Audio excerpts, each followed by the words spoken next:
Point है, electric field intensity due to ये system of charge means principle of superposition, आवेशों के निकाय के कारण विद्युत क्षेत्र की तीव्रता, और इसका दूसरा नाम क्या हुआ, अध्यारोपण का सिद्धांत। इससे पहले मैंने आपको जो पढ़ाया था वहां पर भी मैंने अध्यारोपण का सिद्धांत पढ़ाया था आवेशों के लिए, लेकिन ध्यान रखना वहां पर मैंने विद्युत बलों के लिए अध्यारोपण का सिद्धांत पढ़ाया था, यहां पर मैं विद्युत क्षेत्र के लिए, किसके लिए, विद्युत क्षेत्र के लिए अध्यारोपण का सिद्धांत पढ़ा रहा हूं।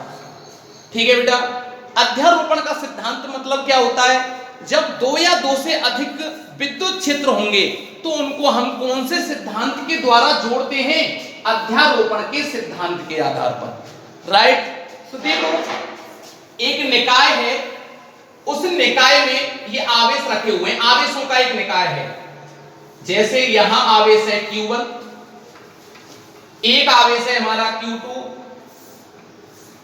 एक आवेश है हमारा Q3 और एक आवेश है हमारा Qn एंड सो ऑन। ठीक है ना। अब इन आवेशों के कारण जो ये निकाय बन गया हमारा आवेशों का, तो इस आवेशों के निकाय के कारण हमको कुल विद्युत क्षेत्र ज्ञात करना है, और यही क्या होता है हमारा अध्यारोपण का सिद्धांत। तो ध्यान रखें बेटा, इस आवेश के कारण मुझे यहां विद्युत क्षेत्र ज्ञात करना है, तो कैसे होगा, इस प्रकार। राइट, तो विद्युत क्षेत्र की दिशा किधर होगी, इधर होगी। धनावेश से कैसे होती है, परे होती है, तो ऐसे होगी बेटा, E1 वेक्टर। राइट, इस आवेश के कारण निकालें तो यहां होगी बेटा, कैसे निकालेंगे, क्या होगी, E2 वेक्टर। इस आवेश के कारण निकालें तो कहां होगी, इस प्रकार से यहां होगी, क्या होगी, E3 वेक्टर। क्लियर है ना। और n के कारण निकाले तो बेटा कहां होगी, यहां होगी, क्या होगी बताओ, En वेक्टर। सभी की समझ में आ गया होगा, ये इसके बीच की डिस्टेंस है, सभी के बीच की। जैसे मान ले R1, R2, R3 और Rn, इस प्रकार से हम इसको पूरी को हम फाइंड कर सकते हैं। तो क्या हुई डेफिनेशन, किसी, हाँ ये आवेश का क्या हुआ, निकाय हुआ, इस आवेश के कारण कुल विद्युत क्षेत्र कोमा उस निकाय में उपस्थित आवेशों के कारण उत्पन्न विद्युत क्षेत्रों के सदिश योग के कैसी होती है बेटा, बराबर। कैसी होती है, बराबर। हाँ देखो, अभी मैंने बताया था आपको, तो क्या लिखेंगे, किसी बिंदु आवेश पर, किसी बिंदु आवेश पर आवेशों के निकाय के कारण विद्युत क्षेत्र की तीव्रता, मान ली मैंने परिणामी विद्युत क्षेत्र की तीव्रता क्या मान ली, E वेक्टर। ठीक है ना। उस बिंदु पर प्रत्येक बिंदु आवेश के कारण, जैसे इस आवेश के कारण क्या होती है मेरी E1 वेक्टर, बिंदु आवेश के कारण। दूसरे आवेश के कारण क्या होती है, E2 वेक्टर। तीसरे आवेश के कारण क्या होती है, E3 वेक्टर, और एंड सो ऑन। n आवेश के कारण क्या होती है, En वेक्टर। तीव्रता के सदिश योग के तुल्य होती है, सदिश योग। राइट, इस प्रकार से मैं इसको लिख सकता हूं, कोई प्रॉब्लम नहीं होनी चाहिए यहां तक। En vector. राइट बेटा, यही क्या है हमारा अध्यारोपण का सिद्धांत। यदि दो या दो से अधिक विद्युत क्षेत्र दे रखे हो तो ध्यान रखना, विद्युत क्षेत्र हमारी कैसी राशि है, सदिश राशि है। कौन सी राशि है, सदिश। तो सदिश योग नियम से अपन जोड़ लेते हैं। यदि, एक बात ध्यान रखना, एक कंडीशन में यहां पे अप्लाई कर देता हूं, यदि ये सभी विद्युत क्षेत्र एक ही दिशा में हैं, यदि मान लेते हैं सभी विद्युत क्षेत्र समान दिशा में हैं, कैसी दिशा में हो, समान दिशा में, तो वेक्टर फॉर्म में हटा सकता हूं, परिमाण में लिख सकता हूं इनको, E बराबर E1 plus E2 plus E3 dot dot dot plus En। Right, कोई प्रॉब्लम नहीं होनी चाहिए। यदि इनमें से कोई भी विद्युत क्षेत्र अगर विपरीत दिशा में है, मान लो E3 जो वेक्टर है ना, E3 ये विपरीत दिशा में है तो किसका साइन आ जाएगा इसके सामने? माइनस का चिन्ह आ जाएगा। किसका आ जाएगा? माइनस का। ठीक, यहां तक कोई प्रॉब्लम नहीं होनी चाहिए। इसके ऊपर मैं न्यूमेरिकल कराऊंगा अभी। अब देखो एक और बात बताता हूं मैं। दो आवेशों के कारण किसी कोण पर उत्पन्न विद्युत क्षेत्र का परिणामी विद्युत क्षेत्र कौन से नियम से ज्ञात करते हैं बेटा? समांतर चतुर्भुज नियम से। यदि दो विद्युत क्षेत्र दे रखे हैं, जैसे मैं बता दूं आपको, ये है E1 और E2, दो विद्युत क्षेत्र दे रखे हैं E1 और E2, दोनों के बीच का कोण कितना है बताओ? थीटा। तो किसी कोण पर दे रखे हैं ना दोनों, तो इनको कौन से नियम से ज्ञात करते हैं बताओ? समांतर चतुर्भुज नियम से। और दिशा किधर होगी इसके परिणाम की? दोनों विद्युत क्षेत्र की दिशा किधर होगी? आप ऐसा करा करो, एक समांतर चतुर्भुज बना लो, तो समांतर चतुर्भुज का जो विकर्ण होगा, क्या होगा? विकर्ण, वो परिणामी विद्युत क्षेत्र की दिशा को रिप्रेजेंट करेगा। तो ये जो समांतर चतुर्भुज बन रहा है, ये तो है इसका विकर्ण, इसका विकर्ण ये हुआ इस डायरेक्शन में, तो ये परिणामी विद्युत क्षेत्र की दिशा को व्यक्त करेगा। तो परिणामी विद्युत क्षेत्र की दिशा क्या होगी? ये होगी इस दिशा में। इनका नाम रखें O, A, B और C। तो कौन सी दिशा में होगी परिणामी विद्युत क्षेत्र की दिशा? किधर होगी बेटा? तो दिशा में लिखना चाहूं तो क्या लिख देंगे? OC दिशा में, OC दिशा में। ये ध्यान रखना आपको। तो परिणामी विद्युत क्षेत्र हो गया E बराबर E1 square plus E2 square plus 2E1 E2 cos theta. Theta किसके बीच का एंगल है? E1 और E2 के का, E1 और E2 के बीच का कोण थीटा। क्लियर? और दिशा ज्ञात करनी है, तो दिशा ज्ञात करने का ये सूत्र है E2 sin थीटा बटे E1 plus E2 cos theta. और दिशा किधर आएगी बेटा? OC दिशा में। ठीक, ये नोट कर ले फटाफट। इससे नेक्स्ट में इसी के ऊपर अध्यारोपण के सिद्धांत के ऊपर अभी मैं न्यूमेरिकल करा रहा हूं एक और।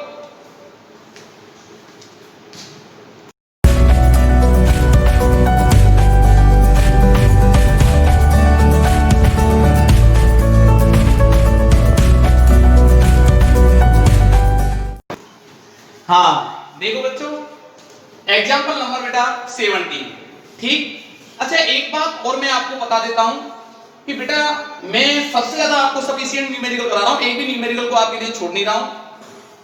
अगर बच्चा, कोई बच्चा जैसे आज हमसे जुड़ा है, तो हो सकता है उसको न्यूमेरिकल समझ में ना आए, इसलिए बेटा मैंने आपको देखो अपना कांटेक्ट नंबर भी दे रखा है 9649221408। तो यहां पर एक क्वेश्चन बनता है, तो सर हम क्या करें इनको समझने के लिए? तो बेटा इसको समझने के लिए आपको प्रीवियस सारे लेक्चर मेरे देखने पड़ेंगे आपको, ठीक है ना? शुरू के आप लेक्चर देखोगे, बहुत इंटरेस्ट आएगा आप बच्चों आपको। तो देखो ये लेक्चर मेरा 16 चल रहा है बेटा, तो जब 16 को समझने से पहले आपको 15 लेक्चर देखने पड़ेंगे, बहुत शानदार अच्छा तरीका से समझ में आएगा, क्योंकि मुझे आउटपुट मिल रहा है तो बच्चे यूं कह रहे हैं सर बहुत अच्छा समझ में आ रहा है हमारे में। ठीक है बेटा, तो देखो इसी बात को आगे बढ़ाते हुए ये 17 न्यूमेरिकल है, और आप जानते हो न्यूमेरिकल हमारी फिजिक्स की ताकत है, जान होती है, ठीक है ना? तो देखो बेटा, एक आयताकार निर्देश तंत्र में दो बिंदु धनावेश, ध्यान रखना, प्रत्येक का मान कितना है? 10⁻⁸ कूलम। क्रमशः है बिंदु x बराबर 0.1। अच्छा ध्यान रखना, इसका मतलब क्या हुआ? हम x निर्देशांक पर चल रहे हैं, y की वैल्यू तो क्या है हमारी? 0। यहां पर भी देखें, x की वैल्यू, y की वैल्यू क्या है? 0। हम किस पर बात कर रहे हैं? x अक्ष पर। तो जरा अपन चित्र बना करके इस क्वेश्चन को समझा जाए तो बहुत आसान हो जाएगा। तो देखिए बेटा, ये देखें, ये x अक्ष को मैं यहां पे रिप्रेजेंट कर रहा हूं, ये इसका ओरिजिन है बेटा, मूल बिंदु को। ठीक, अब यहां मूल बिंदु पर देखें, पहले मैंने पहला आवेश कहां रिप्रेजेंट कर रखा है? x बराबर 0.1 दूरी पर, यहां पर। इसका मान बोले 10⁻⁸ कूलम। इस पॉइंट का नाम A, और डिस्टेंस कितनी है बेटा? 0.1 मीटर। क्लियर? कोई डाउट नहीं? अच्छा, y की वैल्यू 0। अब देखो फिर चलते हैं अगला, x बराबर कितनी दूरी पर मूल बिंदु से? तो यहां पर आगे उतनी डिस्टेंस इधर, ठीक है ना? तो ये 10⁻⁸ और ये डिस्टेंस भी कितनी है? 0.1, और ये पॉइंट डाल दिया मैंने V। पर स्थित निम्न बिंदुओं पर विद्युत क्षेत्र का परिमाण व दिशा ज्ञात करें। तो देखो बेटा, तो मैंने दिया है Q1 Q2 की वैल्यू कितनी दे रखी है 10 की पावर -8 कूलम, A और B की वैल्यू। तो इनके कारण मुझे मूल बिंदु पर ओरिजिन पर मुझे विद्युत क्षेत्र ज्ञात करना है यहां पर। तो देखिए बेटा, इस आवेश का मान रख लेते हूं मैं Q1 और इसका मान मान लेता हूं बेटा Q2, राइट। तो Q1 के कारण मुझे कहां पर ज्ञात करना है, मूल बिंदु पर। तो जरा देखें आप, इसको मैं केस लेकर के काम करूं, केस फर्स्ट में कराऊंगा इसको मैं केस सेकंड में और इसको केस थर्ड में। तो देखें केस फर्स्ट, राइट। कौन से आवेश के कारण, Q1 के कारण, कहां पर, मूल बिंदु पर। तो Q1 आवेश के कारण मूल बिंदु पर विद्युत क्षेत्र E1 से रिप्रेजेंट कर देता हूं, Q1 E1। फॉर्मूला देखें, KQ अपॉन क्या होता है R स्क्वायर, इसमें मैं वैल्यू पुट करता हूं बेटा E1। जरा इसकी डायरेक्शन देखें आप लोग, Q1 के कारण मुझे मूल बिंदु पर ज्ञात करना है। नेचर कैसा है इसका बताएं, पॉजिटिव। तो पॉजिटिव के कारण विद्युत क्षेत्र जो होता है कैसा होता है, परे, दूर दिशा में होता है। तो यहां से जब मैं इधर चलूंगा तो दूर दिशा कौन सी होगी, ये वाली, राइट। बिल्कुल क्लियर हो जाना चाहिए समझ में, E1 वेक्टर, ठीक। E1 परिमाण में लिख रहा हूं, वेक्टर लगाने की जरूरत नहीं है। K की वैल्यू 9 into 10 की पावर 9, राइट। Q की वैल्यू बोले बेटा 10 की पावर -8 अपॉन डिस्टेंस यहां से यहां तक, क्योंकि मैं मूल बिंदु पर निकाल रहा हूं विद्युत क्षेत्र को। तो ये डिस्टेंस कितनी हुई बच्चों, 0.8। तो बेटा 0.8 into 0.8, इसको सॉल्व कर लें, ठीक है। जरा इसकी दिशा देखें, इस डायरेक्शन में तो हम दो प्रकार से लिख सकते हैं, या तो आप यूं लिख लो A O के अनुदिश लिख लो, या आप A B के अनुदिश लिख लें। तो मैं लिख देता हूं दिशा को, दिशा A B के अनुदिश, चाहे आप ऐसे लिख के छोड़ दोगे तब भी एग्जामिनर समझ जाता है बिल्कुल राइट है। इसको मैं सॉल्व कर लेता हूं। देखो नीचे एक संख्या बाद दो संख्या हो गई ना, ये हटेगा तो ऊपर दो पावर बढ़ गई, 2 0, 9 और 2 11, 11 में से 8 गए तो 3, तो ये कितना आ गया 9 into 10 की पावर 3। विद्युत क्षेत्र का मात्रक न्यूटन अपॉन कूलम दिया गया, और दिशा बेटा AB के अनुदिश, राइट। कोई प्रॉब्लम नहीं, ठीक। अब बेटा मैं Q2 के कारण यहां विद्युत क्षेत्र निकालता हूं। तो जरा इधर देखें आप, कौन सा नेचर है इसका, पॉजिटिव कि नेगेटिव, पॉजिटिव है। तो कैसे होगी इसके कारण यहां विद्युत क्षेत्र की दिशा, परे, दूर की ओर, तो इधर होगी बेटा। 2 के कारण में इसको रिप्रेजेंट कर दो बेटा E2 वेक्टर, क्लियर। इसी प्रकार Q2 के कारण विद्युत क्षेत्र E2 बराबर same formula KQ upon R square, same value है, देख लो डिस्टेंस बराबर है, K का मान समान है, Q का मान समान है, तो सेम विद्युत क्षेत्र आएगा। ये कैलकुलेशन होकर आता है तो मैं डायरेक्ट लिख सकता हूं 9 into 10 की पावर 3 न्यूटन अपॉन कूलम। जरा दिशा देखें आप E2 की, धनावेश है, परे होगी, इस डायरेक्शन में होगी, तो क्या लिख सकते हैं BA के अनुदिश, BA के अनुदिश होगी। अब देखो परिणामी विद्युत क्षेत्र, मुझे परिमाण ज्ञात करना है, इसका रिजल्ट भी ज्ञात करना है। तो रिजल्ट देखें आप, टोटल विद्युत क्षेत्र कितना होगा ऊपर, तो परिणामी विद्युत क्षेत्र किस पर, O पर, O पर मतलब मूल बिंदु पर पूछ रहा है वो। तो बेटा देखिए E बराबर कैसी डायरेक्शन है दोनों की, अपोजिट, और अपोजिट डायरेक्शन होती है तो क्या हो जाता है, घट जाता है। तो E1 माइनस E2, तो E बराबर आपको दिख गया होगा, 0 आ रहा होगा ना, तो मैं लिख सकता हूं चाहे आप कैसे भी कर लें, -9 × 10³ बराबर 0। राइट, कोई डाउट नहीं होना चाहिए। फटाफट नोट करें बेटा। हाँ बेटा, इसका सेकंड केस देखें। x बराबर 0.2 मीटर और y बराबर 0 पर। तो ध्यान रखना, y की तो कोई चर्चा ही नहीं है अभी, y अक्ष पर तो कुछ ज्ञात ही नहीं करना है कि y अक्ष बराबर 0 है, x अक्ष की चर्चा है। ये डिस्टेंस कहां से मापी गई है? मूल बिंदु से। कहां से? मूल बिंदु से ली गई है बेटा। तो देखो मूल बिंदु से कितनी डिस्टेंस है? 0.2 मीटर। ध्यान रखना, तो इन दोनों चार्जों के कारण A और B के कारण मुझे ये पॉइंट डाल लेता हूं मैं C, यहां पर मुझे विद्युत क्षेत्र का मान ज्ञात करना है। तो देखो जरा डायरेक्शनों की बात करें, पहले इसके कारण यहां पे निकाल लेता हूं। तो देखो बेटा Q, ये कौन सा है मेरा Q2 और ये कौन सा है मेरा Q1। तो Q1 के कारण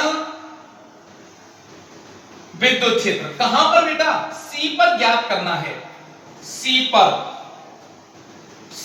Q1 के कारण विद्युत क्षेत्र E1 बराबर KQ अपॉन R²। K की वैल्यू देखें 9 × 10⁹।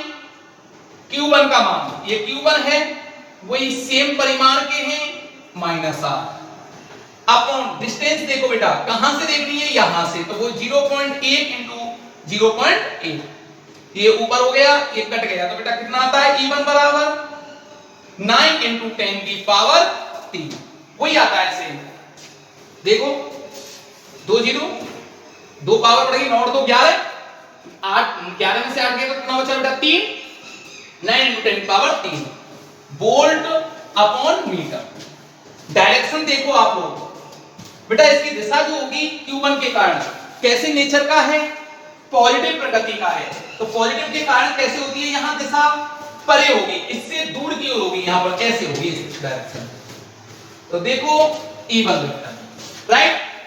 अब इसी प्रकार में यहां इसके कारण निकालें बेटा, Q2 के कारण E2 बराबर KQ2 अपॉन R²। मैं Q भी ले सकता था क्योंकि Q1 बराबर Q2 बराबर Q है, दोनों का परिमाण कैसा है बेटा? समान है, राइट। वैल्यू रखें 9 × 10⁹9 10⁻⁻8 अपॉन 0.3 × 0.3। देख लो आप, यहां से देखना है, अब यहां से, तो ये तो यहां से यहां तक कितनी है? 0.1 और 0.2 और 0.1 कितना हो गया? 0.3। ठीक है, देखो जरा इसको काट लो, 2 0 बढ़ गई ऊपर, तो ये 9 और 2 कितनी हो गई बेटा? 11, 3 3 9, ये कट गया, कितना हो गया बेटा? 9 और 2 11, 3 वही, तो इसको मैं लिख सकता हूं 1 × 10⁻3 वोल्ट अपॉन मीटर। इसकी डायरेक्शन देखें आप, ये भी कैसा है? पॉजिटिव है, इसके कारण यहां निकाले तो इसी डायरेक्शन में होगा, दूर की ओर ही होगा ना, इस डायरेक्शन में। E2 वेक्टर दोनों कैसे हैं? सेम डायरेक्शन में हैं, जुड़ जाएंगे। तो C पर परिणामी विद्युत क्षेत्र EC बराबर E1 प्लस E2। क्यों बेटा? कौन सी दिशा में है? दोनों समान दिशा में। तो EC बराबर, दोनों को जोड़ें, 9 × 10⁻3 प्लस 1 × 10⁻3, तो EC 9 और 1 10 × 10⁻3 बराबर 10⁻4 वोल्ट अपॉन मीटर। डायरेक्शन देखिए बेटा, इसकी किधर होगी? BA के अनुदिश, इसी डायरेक्शन में, चाहे तो आप BC के अनुदिश लिख लो, चाहे आप BA के अनुदिश लिख लो।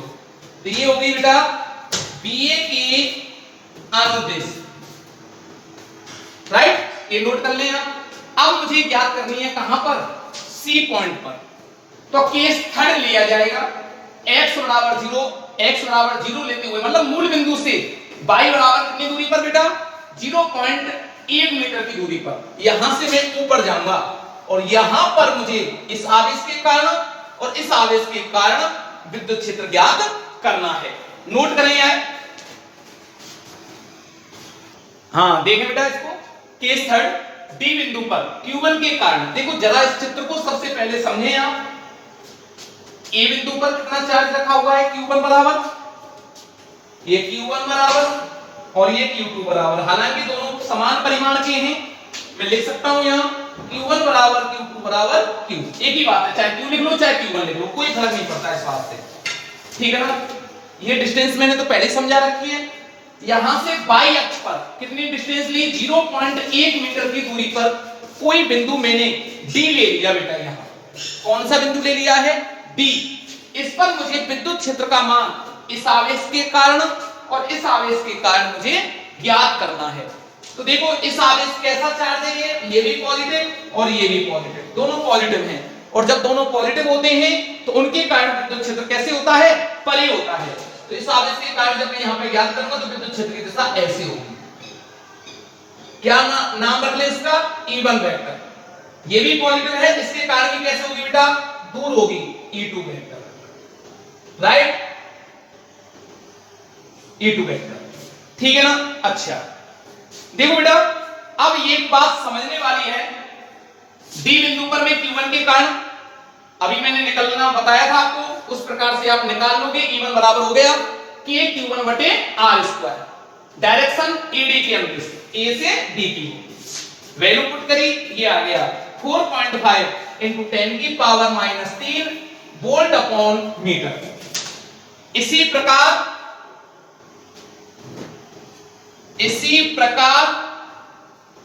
Q2 के कारण बेटा E2 बराबर Q2 upon R square, value put कर दो 9 इंटू 10 की पावर 9 10 की पावर -8 Q2 की वैल्यू और 0.√2 का स्क्वायर। तो E2 बराबर इसको सॉल्व करते हैं 4.5 इंटू 10 की power -3 volt upon meter. Direction बोले E2 की डायरेक्शन BD के अनुदिश, BD के अनुदिश, ठीक है बेटा। अब जरा देखें दोनों राशि कैसी हैं। अब मुझे इनका E1 और E2 का मुझे परिणामी विद्युत क्षेत्र ज्ञात करना है, और परिणामी विद्युत क्षेत्र ज्ञात करने के लिए मुझे क्या करना पड़ेगा, समांतर चतुर्भुज नियम लगा देंगे, क्योंकि इनके बीच का एंगल मुझे देखना पड़ेगा। तो इनका देखो सिमेट्री से देखो कितने डिग्री का आ रहा है, ये दोनों के बीच का एंगल 90 डिग्री का होगा, सीधी सी बात है। ये 90, देखो यहां पर देख लो, आप यहां से देख लो, ये 90 अच्छा ये 0.1, ये 0, अच्छा ये कितने कितने के बनेंगे बेटा 45, और ये भी कितना होगा हमारा 45। त्रिभुज के तीनों कोणों का योग कितना हो गया 180, राइट। ये 45 तो ये 45 और ये 45, 90 90 डिग्री हो गई, ठीक है ना बेटा। तो इनका परिणामी विद्युत क्षेत्र, परिणामी विद्युत क्षेत्र कौन से नियम से बेटा समांतर चतुर्भुज नियम से। तो देखो दोनों का परिमाण कैसा आ रहा है, समान आ रहा है। तो यहां पे मैं लिख भी सकता हूं E1 मोड ऑफ E2, दोनों परिमाण में कैसे हैं बेटा, समान हैं। और जब दोनों परिमाण में समान है तो इनका विद्युत क्षेत्र निकाल सकते हैं समांतर चतुर्भुज नियम से। तो E कौन से बिंदु पर बेटा, D बिंदु पर, under root of E1 square, और E2 की जगह हम E1 लिख सकते हैं, plus 2E1 E1 cos 90, right. cos 90 की वैल्यू 0, तो ED बराबर under root of 2E1 square. तो 2, तो देखो बेटा इसका अंडर रूट लो तो E1 रूट 2, इसमें वैल्यू पुट कर दें तो ED बराबर, E1 का मान बोले, E1 का मान कितना आया बेटा 4.5 इंटू 10 की पावर -3 इंटू अंडर रूट 2, ये वैल्यू आ जाती है, ठीक है। अंडर रूट 2 की वैल्यू 1.414, इसको सॉल्व करते हैं तो आंसर आ जाता है हमारा। और डायरेक्शन बोलो बेटा इसकी कितनी होगी। अब डायरेक्शन की बात आती है तो समांतर चतुर्भुज जब नियम देखते हैं ना, तो उसका जो विकर्ण बना हुआ है ना, विकर्ण, ये समांतर त्रिभुज है, तो इसका विकर्ण कहां होगा, ये होगा। तो विकर्ण की डायरेक्शन में उस परिणामी विद्युत क्षेत्र की दिशा होती है। तो विकर्ण किधर है हमारा, ये है, ये तो होगा इसका विकर्ण। ये कौन सा अक्ष है बेटा, वाई अक्ष। तो ओ वाई दिशा में, ओ वाई दिशा में इसकी डायरेक्शन होगी। कौन सी दिशा में होगी बताओ बेटा, ओ वाई दिशा में होगी, राइट। आज हम यहीं तक पढ़ाते हैं बेटा, कल हम नेक्स्ट टॉपिक पढ़ाएंगे। तो मैं ये आशा करता हूं आपको यहां तक बहुत अच्छा समझ में आ रहा होगा, ठीक है ना बेटा। बार बार वीडियो लेक्चर देखें, क्योंकि आपको देखो ऑनलाइन क्लास के काफी फायदे हैं। अगर कोई चीज यहां से समझ में नहीं आती है, कोई पॉइंट यहां से समझ में नहीं आता है, उसको आप दोबारा से आप वीडियो चला करके देख सकते हो, ठीक है। इसलिए मैं न्यूमेरिकलों पर बहुत ज्यादा फोकस रख रहा हूं आपके लिए सिर्फ, ठीक है। नोट कर लें बेटा, धन्यवाद।